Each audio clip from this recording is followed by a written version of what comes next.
জয় শ্রীকৃষ্ণ, রাধে রাধে। আশা করব ভক্তরা মাতাজিরা আপনারা সবাই ভগবান শ্রীকৃষ্ণ এবং শ্রীমতী রাধারানীর কৃপায় সবাই ভালো আছেন।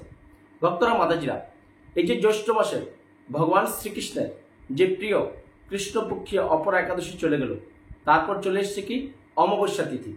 তাই এই জ্যৈষ্ঠ মাসের সঠিক অমাবস্যার তিথি কবে আজকে এই ভিডিওতে জানতে পারবেন। যে আগামী 26 মে না 27 মে 2025, যে 1432 বাংলা, আপনার 11 তারিখ না 12 তারিখ জ্যৈষ্ঠ মাসের এই অমাবস্যা তিথি পালন করতে হবে। এবং এই অমাবস্যা তিথিতে যদি আপনারা ভগবান শ্রীহরির চরণে একটা জিনিস দিয়ে পূজা অর্চনা করেন, তাহলে ভগবান শ্রীকৃষ্ণের কৃপা সঞ্চয় করতে পারবেন।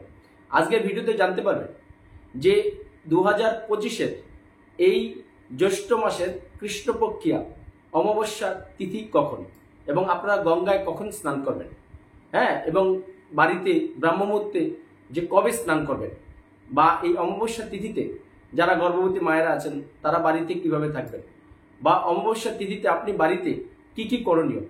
তাই আজকে শুরু থেকে শেষ পর্যন্ত আপনারা নিষ্ঠার সহিত শ্রবণ করুন, তাহলে জানতে পারবেন যে 2025-এর জ্যৈষ্ঠ মাসের কৃষ্ণপক্ষিয়া অমাবস্যা তিথির বিশেষ মাহাত্ম্য কী, বা এই অমাবস্যা তিথিটা আপনারা কবে পালন করবেন।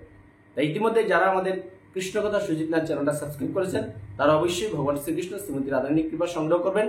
যারা নতুন ভক্ত ভিউয়ার্স মাতাজি আছেন, সবার চরণে প্রণতি নিবেদন, আপনারা আমার চ্যানেলটা সাবস্ক্রাইব করে বেল আইকন অন করে অল করে রাখুন। তাহলে আপনি ঘরে বসেই পৃথিবীর যেখানে থাকবেন সুন্দর নির্মল বাংলা ভাষায় আমাদের সমস্ত সনাতন ধর্ম বিষয়ক এবং অমাবস্যা পূর্ণিমা বা ভগবান শ্রীকৃষ্ণের যে শাস্ত্রীয় কথাগুলো আপনি খুব সুন্দরভাবে ঘরে বসে শ্রবণ করতে পারবেন। এখন আসি মূল পর্বে, যে সঠিক অমাবস্যা কবে। 2025-এর এই যে জ্যৈষ্ঠ মাসের কৃষ্ণপক্ষিয়া ভগবান শ্রীকৃষ্ণের একাদশীর পরেই এই কৃষ্ণপক্ষিয়া তিথিতে অমাবস্যা হয়। অমাবস্যা তিথিটা কেন হয়? আমাদের আকাশে যে ভগবান শ্রীকৃষ্ণ সূর্যদেবকে সেটিং করে রেখেছেন, অমাবস্যা কেন হয়? আকাশ থেকে যখন চাঁদ এবং সূর্যের দূরত্ব অনেকটা বেড়ে যায়, তখনই কি হয়, রাতের আকাশে চাঁদকে দেখা যায় না। কোনো কোনো অমাবস্যা হয়তো আংশিক দেখা যায়, তাতে কি হয়, চারিদিকে ঘুটঘুট অন্ধকার থাকে। দেখেন, ভগবান শ্রীকৃষ্ণ তার শরীরের একটা সামান্য অংশ জ্যোতি শুধু সূর্যদেবকে দিয়েছেন, তাতেই তিনি বিশ্ব ব্রহ্মাণ্ডকে আলোকিত করছেন। সূর্য যখন পশ্চিম দিকে অস্ত চলে যায়, তখন কি হয়, পৃথিবী অন্ধকারে ডুবে যায়। যতই আমরা বৈজ্ঞানিকরা কৃত্রিমভাবে বিজলি বা ইলেকট্রিক আলোর ব্যবস্থা করুক, যেখানে আলো থাকবে সেখানটাই আপনি হয়তো পরিস্ফুটিত সুন্দরভাবে দেখতে পাবেন, কিন্তু যেখানে আলো থাকবে না কৃত্রিম, সেখানটা কিন্তু অন্ধকার। কিন্তু একটা সূর্যদেব যখন লক্ষ লক্ষ মাইল দূরে আকাশে সে উদিত হয়, তখন কি হয়, রাতের অন্ধকার বিদরিত হয়ে সমস্ত বিশ্ব ব্রহ্মাণ্ড আলোয় পরিস্ফুটিত হয়। তাই অমাবস্যা এই জন্যই হয় যে চাঁদ যে আমাদের আছে একটা গ্রহ, তার কোনো নিজস্ব আলো নেই, সে সূর্যের আলোয় আলোকিত হয়। তাই অমাবস্যা কৃষ্ণপক্ষিয়া তিথিতে কি হয়, চাঁদ এবং সূর্য অনেকটা দূরত্বে চলে আসে, যার কারণে কি হয়, সূর্য থেকে চাঁদ ঠিক আলোটা সে সংগ্রহ করতে পারে না। তাই এই অমাবস্যা তিথিতে আগামী কবে হবে আপনারা সঠিক সময়টা আজকে জানতে পারবেন।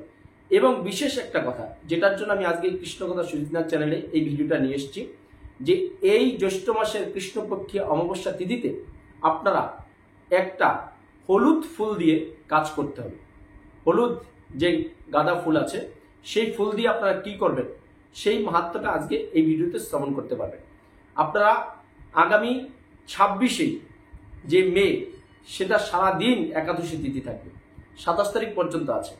তাই আপনারা এখন এই অমাবস্যার তিথি 1432 বাংলা 11 তারিখ না 12 তারিখ, মে মাসের 26 তারিখ না 27 তারিখ, সঠিক তিথিটা আপনারা এখন জেনে নিন। হরে কৃষ্ণ। অমাবস্যা তিথি শুরু 11 জ্যৈষ্ঠ 1432 বাংলা 26 মে 2025 ইংরেজি সোমবার। অমাবস্যা তিথি আরম্ভ হবে সকাল 11টা 7 মিনিটে, মানে সারাদিন 26 তারিখ অমাবস্যা তিথি পেয়ে যাবেন ভক্তর মাতাজিরা। আর অমাবস্যা তিথি থাকবে 12 জ্যৈষ্ঠ 1432 বাংলা 27 মে 2025 ইংরেজি মঙ্গলবার। অমাবস্যা তিথি থাকবে সকাল 8টা 45 মিনিট পর্যন্ত। যেহেতু আপনারা 26 তারিখ রবিবার, আপনারা সোমবার সারাদিন তিথি থাকবে, আপনারা সেদিন গঙ্গা স্নান করতে পারেন। আর 27 তারিখ কেউ বাড়িতে ব্রাহ্মমুহূর্তে স্নান করতে পারেন, ভগবান শ্রীকৃষ্ণের কৃপা সংগ্রহ করতে পারবেন। তাই ভক্তরা মাতাজিরা, আমরা জেনে নিলাম সারা পৃথিবীর বিশুদ্ধ চান্দ্র ও বৈষ্ণব পঞ্জিকা মতে 2025-এর জ্যৈষ্ঠ মাসের কৃষ্ণপক্ষী অমাবস্যা তিথি কবে। যারা গর্ভবতী মায়েরা আছেন তারা কি করবেন, অমাবস্যা তিথিতে আপনারা একদম বাড়ির বাইরে বেরোবেন না। আপনার বাড়িতে কি করবেন, শ্রীহরির পূজার্চনা করবেন, মানে ভগবান শ্রীকৃষ্ণের বেশি বেশি কলিযুগের যুগধর্ম হরিনাম সংকীর্তন করবেন, ভাগবতম পড়বেন, শ্রীমদ্ গীতা পড়বেন, বা বাড়িতে আপনি যদি ভগবান শ্রীকৃষ্ণের মুখনিসৃত শ্রীমদ্ ভগবত গীতা এনে আপনি ভাগবত পাঠের ব্যবস্থা করতে পারেন, তাহলে আপনার বাড়িটা আরো ভগবত ধামে পরিণত হবে। এই 26 তারিখ যেহেতু সারাদিন অমাবস্যা আছে, তাই আপনারা গঙ্গায় যদি কেউ স্নান করতে চান, আপনারা সারাদিন 26 তারিখ স্নান করতে পারেন। পরের দিন 27 তারিখ 8টা পর্যন্ত আপনার অমাবস্যা তিথি থাকবে। তাই কি করবেন, যারা গঙ্গায় যেতে না পারবেন তারা ব্রহ্ম মুহূর্তে স্নান করবেন। কখন? 26 তারিখ অমাবস্যা ব্রহ্ম মুহূর্তে স্পর্শ করছে না, 27 তারিখ করছে। তাই 27 তারিখ আপনারা আর মঙ্গলবার এই অমাবস্যাতে আপনারা কি করুন, ব্রাহ্ম মুহূর্তে সূর্য ওঠার 1 ঘন্টা 36 মিনিট পূর্বে 3:30 থেকে 4:30-র মধ্যে স্নান করবেন। কারণ অমাবস্যা যে পূর্ণিমা হয় না, এগুলো যদি গঙ্গাতে আমরা স্নান করতে পারি তাহলে ভগবান শ্রীকৃষ্ণের কৃপা আমরা সঞ্চয় করতে পারি, এবং অজ্ঞাত কারণে যদি আমরা কোনো পাপ কর্ম করে থাকি তাহলে কি হয়, সেগুলো আমাদের ক্ষয় হয়ে যায়। এমনিও যদি আপনি প্রতিদিন গঙ্গায় স্নান করতে পারেন তাও আপনার শরীর পবিত্র থাকবে। কারণ ভগবান শ্রীকৃষ্ণ পৃথিবীতে যত নদ নদী বা জলাশয় তৈরি করেছেন তার মধ্যে শ্রেষ্ঠ হলো গঙ্গা। গঙ্গাকে এই জন্য বলছে গঙ্গার জল পবিত্র, কালো হলো গঙ্গার জল পবিত্র। ভক্তরা মাতাজিরা, আর একটা বিশেষ কথা, এই যে অমাবস্যার দিন বিশেষ করে হলুদ যে গাঁদা ফুল আছে, সেই গাঁদা ফুল দিয়ে ভগবান শ্রীকৃষ্ণকে আপনারা 2 দিনে পূজা অর্চনা করতে পারেন।